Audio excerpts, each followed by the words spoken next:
अगर एक महिला के आत्मसम्मान की रक्षा सरकार ही नहीं कर पा रही है, जबकि मैं तो ये कहूँगी ये आरोपियों को प्रोत्साहन राशि प्राप्त हो रही है सरकार के द्वारा। हमारे लोकसभा के नेता प्रतिपक्ष राहुल गांधी जी के द्वारा 1 लाख रुपए, माननीय हमारे झारखंड के हेमंत सोरेन माननीय सीएम साहब से 1 लाख रुपए, और तो और हमारे स्वास्थ्य विभाग, हम तो आशा ही नहीं रखते थे कि वो महिला का सम्मान में कोई एक स्टेप लेगा, क्योंकि महिला के आए दिन जो है हमारे मंत्री जी भी तो अवहेलना करते रहे हैं। आरोपियों को जो एक आदिवासी महिला से रेप करने का बलात्कार करने का प्रयास करता है और उसे आप प्रोत्साहन राशि देते, दोनों पक्ष को समझते हुए सरकार को कार्रवाई करनी चाहिए कि मॉब लिंचिंग के तहत अगर आप कोई केस दर्ज कर रहे हैं तो दूसरा पक्ष जो है रेप पीड़िता, उनके तरफ आप केस दर्ज करके आपने क्या न्याय किया। अगर दोनों पर अगर तराजू पर रखा जाए तो मैं कहूँगी महिला के आत्मसम्मान से बढ़कर और क्या होगा। आप एक महिला की रक्षा में अगर कोई स्टेप नहीं ले पा रहे हैं तो मैं तो यही कहूंगी कि आप एक मॉब लिंचिंग का सिर्फ उसको मुखौटा पहना रहे हैं। आरोपी को बचाने के लिए एक मॉब लिंचिंग का सहारा लिया जा रहा है। नमस्कार, फॉलो अप देख रहे हैं आप, मैं आपके साथ अभिषेक पीयूष। जैसा कि आप सभी को पता है, बोकारो के नवाडीह स्थित कड़रू खुट्टा में 8 मई को एक आदिवासी महिला के साथ छेड़खानी और बलात्कार की कोशिश के बाद एक मुस्लिम युवक की पीट कर हत्या कर दी गई थी। और इसके बाद जो है 14 तारीख को राज्य के स्वास्थ्य मंत्री डॉक्टर इरफान अंसारी वहां पहुंचे थे और उन्होंने मृतक के परिवार से मुलाकात की। साथ ही जो है उस दौरान उन्होंने मृतक के परिवार को मॉब लिंचिंग के तहत 4 लाख रुपए, राहुल गांधी की तरफ से 1 लाख रुपए और मुख्यमंत्री हेमंत सोरेन की तरफ से 1 लाख रुपए देने की घोषणा की। इतना ही नहीं, उन्होंने मृतक के परिवार से एक व्यक्ति को अनुबंध के आधार पर स्वास्थ्य विभाग में नौकरी देने का भी वायदा किया। इस पूरे मसले पर अभी हमारे साथ बात करने के लिए जमशेदपुर पूर्वी की विधायक पूर्णिमा दास साहू मौजूद हैं। हम सीधे उनसे जुड़ते हैं और उनसे जानते हैं कि जिस तरह से एक आदिवासी महिला से छेड़खानी होती है और फिर कहा जा रहा है कि बलात्कार की भी कोशिश होती है और इसके बाद जिस तरह से मॉब लिंचिंग में एक युवक की मौत हो जाती है और जो कुछ अब सामने आ रहा है, जो चीज़ें, उसे आप कैसे देख रही हैं? मैं तो इसे इसी प्रकार देख रही हूँ जैसा एक महिला को देखना चाहिए।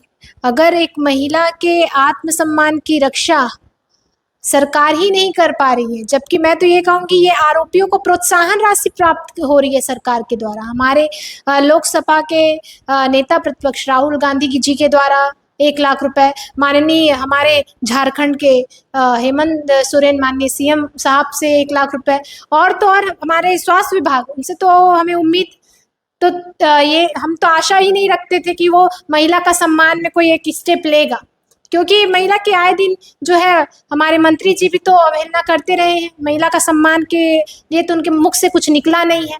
तो बस यही चीज़ अब देखना बाकी रह गया था कि वो आरोपियों को जो एक आदिवासी महिला से रेप करने का बलात्कार करने का प्रयास करता है और उसे आप प्रोत्साहन राशि देते हैं, उनके परिवार के एक जन को जो है आप जो है नौकरी लगाते हैं और स्वास्थ्य विभाग की तरफ से 4 लाख रुपए का मुआवजा देना। मतलब मैं तो ये कहूँगी ये कांग्रेसियों का जो है ये चरित्र जो है वो सामने आ रहा है, जो छुपा हुआ था। कहीं ना कहीं ये महिला विरोधी सरकार है कांग्रेस, और जेएमएम की जो पार्टी है ये महिलाओं को सिर्फ और सिर्फ वोट बैंक की राजनीति के तहत ही प्रयोग करती हैं। बाकी इनके सम्मान में कोई ना कार्य करती हैं और ना ही इनसे अपेक्षा भी की जा सकती है कि ये महिला के लिए कुछ करें। जिस तरह ये आरोपियों को प्रोत्साहन राशि दी जा रही है, हम तो यही कहेंगे कि अब झारखंड में इससे और निम्न स्तर की राजनीति अब देख ही कहाँ सकते हैं। इस तरह की घटना घटती है और घटना के, चूंकि ये 8 तारीख की घटना है और 14 तारीख को स्वास्थ्य मंत्री वहां पहुंचते हैं, लेकिन अब तक जो है कोई भी अन्य दल से वहां पर महिला से मिलने नहीं गया है। चूंकि पीड़िता जो है वो महिला है और कहा जा रहा है कि महिला सामने नहीं आ रही है, इसलिए महिला के सपोर्ट में बातें नहीं हो रही हैं। इस पर आप क्या कहेंगे? देखिए, कहीं ना कहीं मैं भी एक महिला हूँ, मैं समझती हूँ कि उनके अंदर क्या बीत रही होगी, क्योंकि एक महिला के लिए बहुत मुश्किल हो जाता है ऐसे मामलों में अपना पक्ष जो है रख पाना, और ख़ासकर अगर आदिवासी महिला होती हैं तो वो ज़्यादा ही संकोच करती हैं। कई चीज़ों का जो है उनको बहुत ही सामना करना पड़ता है, और अगर सरकार ही उनका मदद नहीं करेगी, ऐसे आरोपियों को प्रोत्साहन राशि देगी, तो महिला का और मनोबल गिरता चला जाएगा। वो तो महिला और खुलकर सामने आ ही नहीं पाएगी।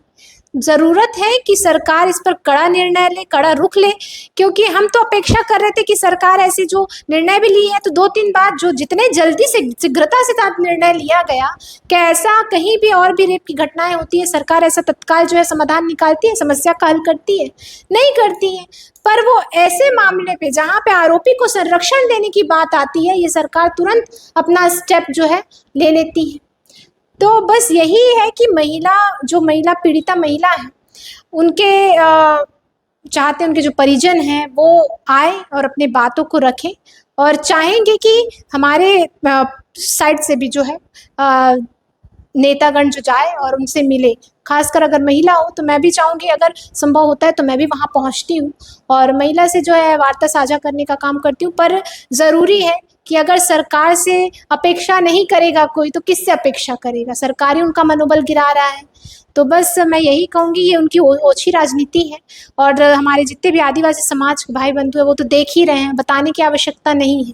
मैम एक सवाल आपसे और है, चूंकि समाज में दो तबके के लोग रहते हैं। एक तबका जो है इसमें ये कह रहा है कि जब दुष्कर्म की कोशिश की गई उस समय आत्मरक्षा में अगर किसी की मौत हो जाती है तो उसे हत्या के ये से नहीं देखा जाना चाहिए, मॉब लिंचिंग से नहीं देखा जाना चाहिए। लेकिन वही जो दूसरा तबका है उसका कहना है कि घटना से महज 400 मीटर की दूरी पर थाना था और थाना जो है घटना के 1.5 घंटे बाद भी वहाँ पर नहीं पहुँचता, 1.5 घंटे लेट से वहाँ पहुँचता है। और जो मॉब लिंचिंग इस तरह की घटना हुई है इसको जो है पूरी तरह से वो मॉब लिंचिंग को लेकर के देख रहा है, और कहीं ना कहीं ये जो है वो जो आरोपी पक्ष है ये उसके तरफ जा रहा है। आप कैसे देख रही हैं कि मतलब कि इस तरह की अगर कोई घटना होती है तो उसे मॉब लिंचिंग इसमें अगर हो रहा है, अगर मॉब लिंचिंग में किसी की मौत हो जाती है तो इसे कैसे आप देखते हैं? देखिए, मैं तो यही कहूँगी कि अगर एक महिला अपने आत्म सुरक्षा के लिए कोई कदम उठाती है या उनके आत्मरक्षा के लिए कोई भाई बंधु कदम उठाते हैं तो उसे उस प्रकार से नहीं देखना चाहिए। और अगर आप कहते हैं कि हिंसा को हाथ में ना ले, तो आपके थोड़ी दूर पर जो थाना क्षेत्र पड़ता है वो पुलिस अधिकारीगण क्यों नहीं आए तत्काल रूप से? और जब ये सारी घटनाएं वहाँ पे हो भी रही थी तो मैं तो कहूँगी सत्ता आपकी है, सरकार आपका है, प्रशासन आपका है, तो आप कर क्या रहे थे वहाँ पे? आपके थाना प्रभारी जो थे वहाँ के जो कुछ ही दूरी पर वहाँ पे थाना है, तो वहाँ से वो आके वहाँ पे वार्ता कराते, तब तक उन्होंने इंतजार क्यों किया कि वहाँ के जो लोग आक्रोशित हो उठे? पर ये आक्रोश होना बनता है कहीं ना कहीं। मैं तो बिल्कुल ये मॉब लिंचिंग के पक्ष में मैं नहीं हूँ।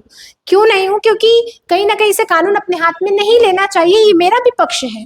पर जहाँ पे बात अपने आत्मरक्षा की है, अपने बहन की, अपने माताओं की आत्मरक्षा किया, उनके सम्मान किया है, वहाँ पे ये सारी चीज़ों को एक तरफ करके एक न्याय का स्टेप बढ़ाना चाहिए। पर राज्य की सरकार के द्वारा, कांग्रेस के द्वारा जो है ऐसे निर्णय लेना शर्मनाक है।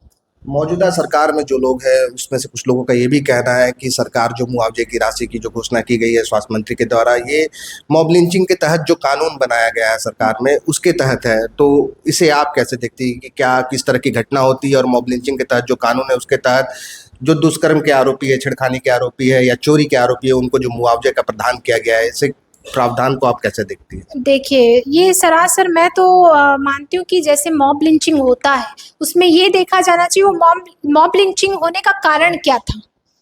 किसी के आत्मरक्षा के किसी के सम्मान को ठेस पहुंचाते हुए, रेप, बलात्कार, चोरी, चकारी, इस सभी कारणों से अगर मॉब लिंचिंग होता है तो आप उस पर एक कार्रवाई कर सकते हैं। जो वहाँ के मॉब लिंचिंग करने वाले लोग हैं उन पर एक्शन ले सकते हैं आप, जिन्होंने इस घटना को अंजाम दिया मॉब लिंचिंग के तहत। पर आप कहीं ना कहीं से आरोपी के परिवार वालों को अगर मुआवजा देते हैं या उन्हें एक तरफा कार्रवाई करते हैं तो ये तो गलत हुआ। करना है तो दोनों तरफ से कार्रवाई आप कीजिए। आप मुआवजा दे के एक तरफ प्रोत्साहन बढ़ाते हैं, दूसरे तरफ का जो आत्मबल है, आत्मसम्मान है उस लड़की का, उस महिला का, उसे गिराते हैं। ये कहाँ का न्याय हुआ? तो दुष्कर्म की कोशिश के दौरान ये जो अब्दुल कलाम नामक युवक की जो मौत हुई है, इसे आप कैसे देख रही हैं? मॉब लिंचिंग के तहत देख रही हैं या फिर आत्मरक्षा के साथ देख रही हैं? देखिए, कहीं न कहीं मैं तो ये कहूँगी, अगर आत्मरक्षा के लिए वहाँ के भाई बंधु ने उन पर जो किया था, हमला जो भी किया, वो हमला कहीं न कहीं आत्मरक्षा सुरक्षा के लिए वो स्टेप लिया गया। पर वहाँ के लोगों को इस तरह से आक्रोश होना क्यों पड़ा?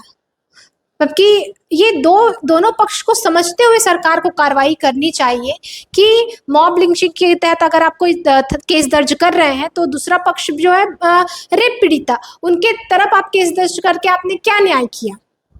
अगर दोनों पर अगर तराजू पर रखा जाए, तो मैं कहूँगी महिला के आत्मसम्मान से बढ़कर और क्या होगा। आप एक महिला की रक्षा में अगर कोई स्टेप नहीं ले पा रहे हैं, तो मैं तो यही कहूँगी कि आप एक मॉब लिंचिंग का सिर्फ उसको मुखौटा पहना रहे हैं। आरोपी को बचाने के लिए एक मॉब लिंचिंग का सहारा लिया जा रहा है। तो मैं कहूँगी कि जो पीड़िता है उसे न्याय मिलना चाहिए, और अगर उस मॉब लिंचिंग में कोई तरह की मतलब कि आक्रोश हुआ और उसकी हत्या जैसे मॉब लिंचिंग के तहत हुई है कहा जा रहा है, तो जिन्होंने हाथ उठाया उन पर कार्रवाई हो, पर पीड़िता के साथ अन्याय ना हो, इसका मैं सरकार से ये अपील करना चाहूँगी। जो पीड़िता है उनके साथ जो है न्याय किया जाए, सरकार के द्वारा जो मुआवजे की राशि जो आरोपी को दिया जा रहा है वो वापस लिया जाए। चलिए, अभी हमने पूर्वी की विधायक पूर्णिमा साहू से बात की। इनका साफ तौर पर कहना है कि छेड़खानी और दुष्कर्म की कोशिश के दौरान जो आत्मरक्षा में जो हाथ उठे, उसे मॉब लिंचिंग से सरकार जो जोड़ रही है वो सरासर गलत है।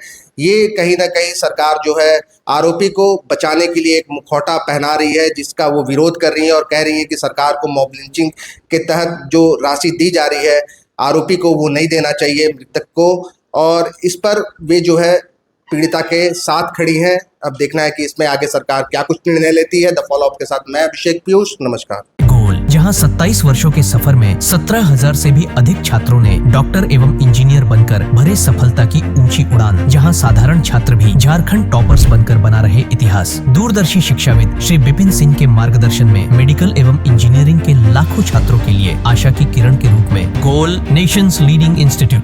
बायोम सिर्फ मेडिकल प्रिपरेशन का संस्थान। बायोम से लगातार दूसरी बार नीट यूजी में 700 मार्क्स पार। 10th पास स्टूडेंट्स के लिए फाउंडेशन कोर्स, 11th पास स्टूडेंट्स के लिए फ्रेशर कोर्स और 12th पास स्टूडेंट्स के लिए टारगेट कोर्स 17 अप्रैल से शुरू हो रहे हैं। कॉल 7360066190 और visit Biome, circular road near women's college and Hinoo, Ranchi. thefollowup.in. Like, share, and subscribe. www.thefollowup.in